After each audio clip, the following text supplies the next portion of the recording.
नमस्कार मित्रों, जय माता दी, जय श्री राम। अगर आप भगवान में विश्वास करते हो और इस तरह की वीडियो देखना पसंद करते हो तो हमारे channel Haniya voice to M को सब्सक्राइब जरूर करें। आज के समय में स्नान तो सभी करते हैं, बिना स्नान किए कोई भी अपने कार्य पर नहीं जाता है। फिर भी आज के समय में कुछ लोग ऐसे होते हैं जो कभी कभी स्नान करते हैं। ऐसे व्यक्तियों के लिए धर्मशास्त्र पुराण क्या कहती हैं, चलिए जानते हैं। आज हम जानेंगे स्नान से जुड़े रहस्य के बारे में, जो हिंदू धर्म शास्त्रों में एवं पुराणों में कई क्रियाओं का वर्णन किया गया कि जैसे मनुष्य को कब स्नान करना चाहिए और किस समय स्नान नहीं करना चाहिए, और साथ ही हिंदू धर्म पुराणों में स्नान के कई प्रकार भी बताए गए। तो चलिए जानते हैं किस समय में स्नान करने से मनुष्य अपना संपूर्ण जीवन सुखपूर्वक व्यतीत कर सकता है। गरुड़ पुराण के अनुसार प्रतिदिन स्नान नहीं करने के नुकसान। गरुड़ पुराण के अनुसार जो व्यक्ति प्रतिदिन शास्त्र में वर्णित क्रियाओं का नियमित रूप से पालन करता है उसे ही दिव्य ज्ञान की प्राप्ति होती है। गरुड़ पुराण में बताया गया कि मनुष्य को ब्रह्मा मुहूर्त में उठकर धर्म और अर्थ का चिंतन करना चाहिए। प्रातः काल स्नान करने से मनुष्य को लौकिक और पारलौकिक फलों की प्राप्ति होती है। मनुष्य को ब्रह्मा मुहूर्त में उठकर सूर्योदय से पहले शौच आदि क्रियाओं से निवृत्त होकर पवित्र जल में स्नान करना उत्तम बताया गया है।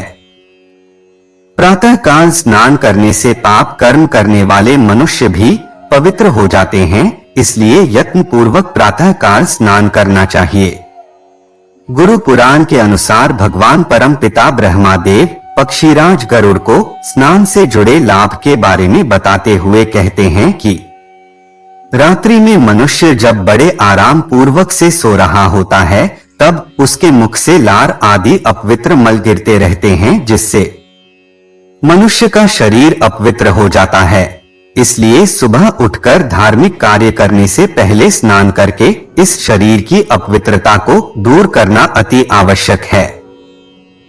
इसलिए मनुष्य को चाहिए सुबह उठकर प्रातःकाल नियमित आवश्यक क्रियाओं से निर्वृत्त होकर सबसे पहले स्नान करें, उसके बाद ही कोई धार्मिक कार्य करें।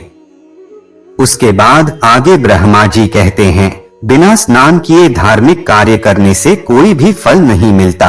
इसके विपरीत बिना स्नान किए हुए धार्मिक कार्य करने वाला मनुष्य गरुड़ पुराण के अनुसार पापी माना जाता है और उस मनुष्य को हमेशा दुख और कष्टों का ही सामना करना पड़ता है। उसके बाद ब्रह्मा जी कहते हैं कि प्रतिदिन स्नान न करना ये पाप की श्रेणी में तो नहीं आता है, लेकिन प्रतिदिन सूर्योदय से पहले स्नान करना मनुष्य का धर्म माना गया है।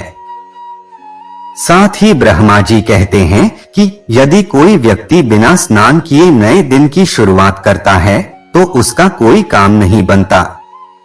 इसका कारण यह भी है कि बिना स्नान किए व्यक्ति के आसपास नकारात्मक शक्तियों का प्रभाव बना रहता है और धर्म शास्त्रों के अनुसार नकारात्मक शक्तियां वही वास करती है जहां अपवित्रता का वास हो।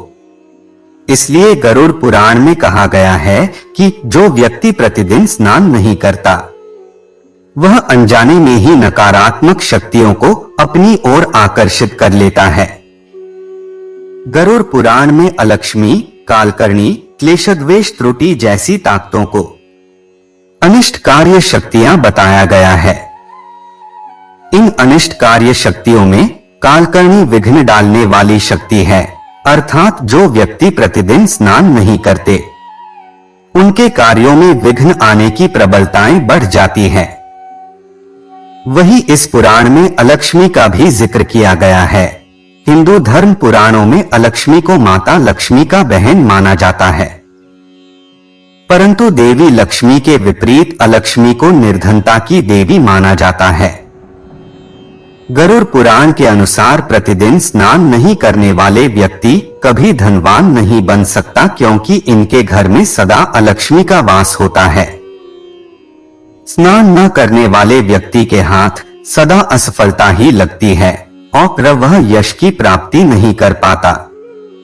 इसके अलावा ब्रह्मा जी आगे कहते हैं कि स्नान न करने वाला व्यक्ति अपने निजी जीवन में भी भारी क्लेश से घिरा रहता है।